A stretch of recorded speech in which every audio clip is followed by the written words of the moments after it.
C'est une association qu'on a créée en 2011 et OpenStreetMap France est une association à direction collégiale. Donc il n'y a pas de président de l'association.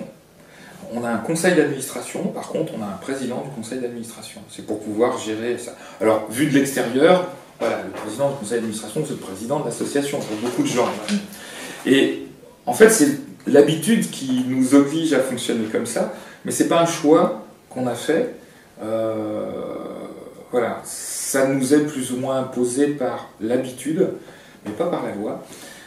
Et donc c'est pour ça que je suis souvent présenté comme le président d'OpenStreetMap France, mais pour être très précis, je suis président du conseil d'administration d'OpenStreetMap France. On a eu besoin de créer une association pour être un point de contact avec la presse, avec les décideurs, les entreprises, le monde politique et tout ça. Il faut qu'on ait une structure voilà, officielle. Mais il y a beaucoup de choses qui se font en France au niveau d'OSM et qui n'ont pas du tout besoin d'être faites par l'association. L'association n'est vraiment qu'un représentant légal, d'une certaine façon, de cette communauté qui est beaucoup plus informe. Donc il y a beaucoup de gens qui contribuent à OSM en France, mais qui ne sont pas membres de l'association. C'est pas du tout un passage obligé. Voilà. Le premier événement où OpenStreetMap s'est impliqué dans une crise humanitaire, ça a été quand il y a eu le tremblement de terre à Haïti. Il n'y avait quasiment pas de données cartographiques numériques d'Haïti.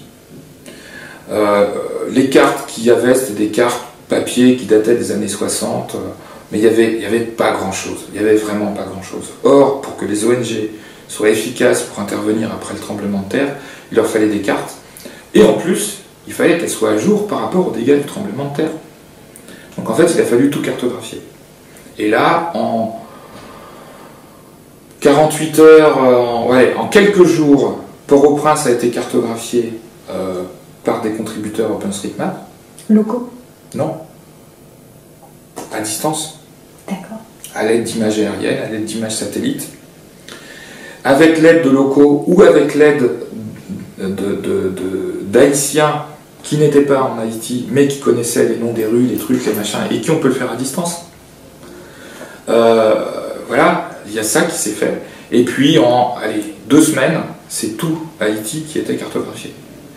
Et du coup, les ONG ont bénéficié de ces données-là pour pouvoir se déplacer à l'aide de leur GPS, pour dire bah non, tu peux pas passer par là parce que le pont il est à août, tu peux passer par là, il y a un gué, je sais pas quoi. Voilà. Suite à cette expérience à Haïti où OSM n'était pas structuré pour répondre à la crise humanitaire, on a appris, on a fait le bilan, qu'est-ce qui n'a pas marché, les gens contribuaient au même endroit, sans se coordonner, c'était un peu le bazar et tout. Donc après, on a développé des outils qui permettent de se répartir le travail, de prendre un petit carré, de travailler sur un carré, etc., de faire un task manager. Et donc, on peut maintenant définir une tâche et chacun se prend un petit carré, travaille sur cette zone-là.